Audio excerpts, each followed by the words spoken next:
Good morning, good morning, good morning, everybody. It is Thursday, June 4th. Work. I'm kind of tired today, guys. I may or may have not stayed up a little bit too late last night watching live streams, which is my new obsession. I really enjoy watching live streams. We had a fire in the neighborhood last night. And if you want to see more about that, just go to yesterday's video and you'll see about the fire in my neighborhood. And then I came home and watched the Goonies, and I watched some live streaming gold panning, which was kind of fun to see. And watched a couple other things, and then I went to bed. But I was up late, so I'm kind of tired today. I am not in my 20s anymore. I have to remind myself of that sometimes. So I'm heading into work. You know, something I've been noticing, there's 3 different Slab City people, well, actually 4 different Slab City people and Slaburbs people that I watch a lot on YouTube. The Goonies, of course. I'm a Goonie, and I love the Goonies. I love and adore Cornelius Van Gogh. She's an amazing person, so I love watching her stuff. Community Kaz, who's the most fantastic asshole I've ever met in my life, and I adore him. And I don't want him to ever change. And I just started watching Tommy's videos too, he's kind of Mike's next door neighbor, so he's kind of on the Goonies property as well. Just a great guy. And it's neat because when I go from live stream to live stream, watching these people, I see a lot of the same people in the chats making comments, and we've got quite a little chat community going on, and I really appreciate the friendships I'm making through YouTube and the live streams. But I've noticed kind of a disturbing trend, something that I don't like, and that is there's always going to be trolls. There's nothing you can do about that. There's always going to be jerks out there who want to say things and evoke a reaction from people, and it is what it is. We ban them and we move on. But there are some people who are, I think they're sincerely confused about what the people in Slab City do. Now, of course, there's all different kinds of people in Slab City and in the Slaburbs, and some of the people are lazy bum leeches who just try to take and take and take and take from people, but there's also some really hard-working, big-hearted, community-minded people out there who try to do things for the community and try to make it a better place for everyone involved, and those are the people who I subscribe to. I love these people. They work so hard. And every time a troll comes on and is like, oh, you're just a bunch of lazy pot-smoking bums who e-beg and blah, blah, blah. You know what? These people, and I can't speak for everyone in Slab City, but I can say that what I have seen from Mike in the Goonies, Tommy, who's next door to him, Cornelius, and Kaz, is that they do an awful lot for themselves. Okay? They're not constantly on the street corners begging for money. Now, they may put a little caveat at the end of their videos saying, like Kaz has the little jingle at the end of his videos, send Kaz some money on PayPal so he can buy himself something to eat. But he's not like on there going, please send me money, please send me money, please send me money, please send me money in every video that he's on. Or please send me stuff, or take care of me. He doesn't do that at all, you know. And right now the Goonies have a campaign going on where they're trying to raise money to build a solar array so that they can process and clean and purify the canal water for the people in Slab City. Because I don't know if you're aware of this or not, but Niland, the city that's right next to, that's right there by the Slab Cities, has cut off the slabbers from being able to get water from their city. Now, this isn't water that they got for free. This is water that they paid for, okay? And even Mike, who I think had a kind of a private, like a private thing going on where he was able to get water, he can't get water anymore. And Mike was picking up hundreds of gallons of water a day and delivering it to people in Slab City, delivering it to people who couldn't get it for themselves, like the elderly or people who didn't have vehicles. He was delivering them water, keeping them alive, essentially, with the water that he was giving to these people. And now they can't get water, and it pisses me off something fierce, because if they wanted to just make it hard on the slabbers, they could have raised the cost that it would take to get water from Niland. But they didn't do that. They cut them off altogether, which tells me that, they want them out, obviously. But they're doing it in a way that is risking people's lives, and that is very, very irresponsible of California and Niland to allow that to happen. Okay? People cannot survive without water. People die in the desert if they don't have water. So it's like they don't care if these people die. And that just is crazy. And it's not just Niland. California itself seems to be trying to push people out of not just Slab City, but Niland in general.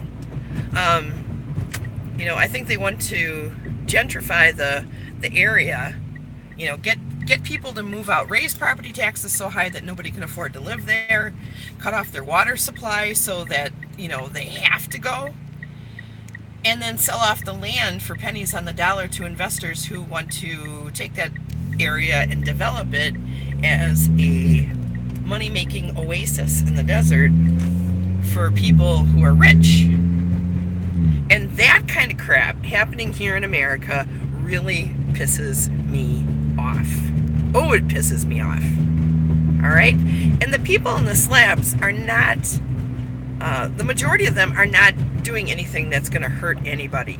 Okay? They're out there. They're trying to survive and sustain themselves off the wastes of capitalism. And let's all admit it, there's an awful lot of waste in capitalism. Don't you agree? I mean, it kills me that people throw so much crap away.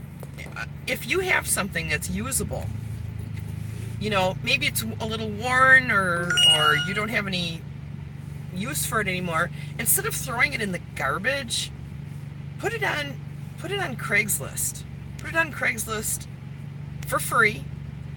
Somebody will come and get it right away. You'll have it out of your house, out of your hair, and you're not filling up a landfill. Right? So, wouldn't that be much better than to just throw things away? And it's not just like clothes or appliances or couches and tables. It's everything. Everything that you might throw away that has some use to it, you could be putting on Craigslist and giving it away for free, like building materials. I mean, maybe you got a couple extra 2x4s just laying around, okay? Or some sheets of plywood. There might be somebody out there right now who's got a hole in their roof, okay? And rain is pouring down on them, and you could be helping them out by just giving away that stuff. They could fix their roof. They could, do whatever they need to do with it. But if it's just sitting in your garage collecting dust, get rid of it. Help somebody out. Put it on Craigslist for free. They'll come and get it. Rick and I have put stuff on Craigslist for free, and it's instantly gone. I'm not kidding. It's like the best thing ever because we don't have to haul it anywhere, and somebody can use it. So you can do that with your clothes, you can do that with building supplies, you can do that with anything. So why wouldn't you? People. So anyways, when I hear people ragging on the people in Slab City and calling them lazy bums, I just want to go and find them and punch them right in the baby maker, man, because I for one have seen what these people happily do to take care of themselves, and 99% of it is not begging. Every now and then something happens and somebody needs money fast, and they might go out and beg then. Like if your car breaks down and that's your only means of getting, what you need to live, to survive. And now that they don't have water, everybody's going to have to drive and freaking get water and find places to get water. Oh, it just makes me nuts what's happening to them out there. It makes me want to talk Rick into buying some property up north here in Wisconsin, some beautiful wooded property, maybe with a little river running through it, and turn it into a camp for all these people in Slab City so that they can have a place to go to that isn't so hot and where there's water and food. I have a serious big heart for the poor. And that comes from my grandfather. My grandfather was a pastor who preached at the Milwaukee Rescue Mission for many, many, many, many, many years. And, one thing that he said that stuck with me, and has stuck with me my whole life, is that some people choose to drop out of society because they cannot survive there. They just can't. It's not that they're lazy. It's not that they're on drugs, hardcore drugs, some weed, but no hardcore drugs. It's because they can't. Society and the rat race and the, working like a slave is just not something that they can do to be true to themselves. Everybody's different. Some people really enjoy the rat race and chasing the dream and chasing the dollar. Other people just want to connect with people, live as simply as they possibly can. They realize that there's so much waste that's out there that they could actually survive off of it, and that's the way that they live. There are so many people right now turning to freeganism, and the reason they're turning to freeganism is it's the only way they can survive. But there's also a lot of people who have turned to freeganism because they realize that so much is wasted in our country that it's obscene. Tons and tons and tons and tons of perfectly fine food just thrown away because it outlived the expiration date, but it's still fine. There's nothing wrong with it. So people dumpster dive, and they get that food out of there. They give it a little, very, very, they take a little tiny bit of bleach and they wash the vegetables off and the meat packages or anything else, eggs, and then they process them and get their food. There are so many people in the slabs that are elderly who are out there because they couldn't survive on their Social Security anywhere else. It's not because they're lazy or they're bums. They cannot. If you're only getting like $200 a month in Social Security, where are you going to live?